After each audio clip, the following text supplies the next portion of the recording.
So yan mga boss, ito-try natin yung top speed ng XRM natin. Yan, stuck lang siya pero ito-try natin kung hanggang saan yung kaya niyang itakbo. Tara, let's go.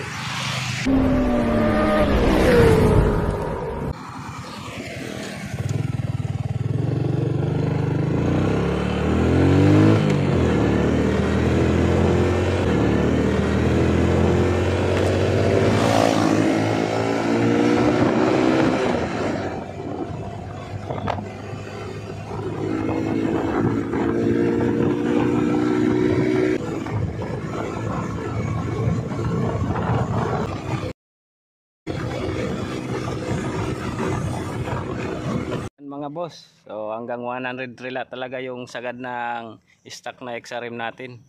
So yan, iwan ko sa ibang may XRM na kagaya ng version nitong sa atin kung lumalagpas pa sa kanila o bumababa. So yan, pero itong sa akin is hanggang 100 trila lang talaga. So yan mga boss, naipakita ko lang sa inyo kung ano, hanggang saan talaga yung sagad nito. So yan, see you in next vlog.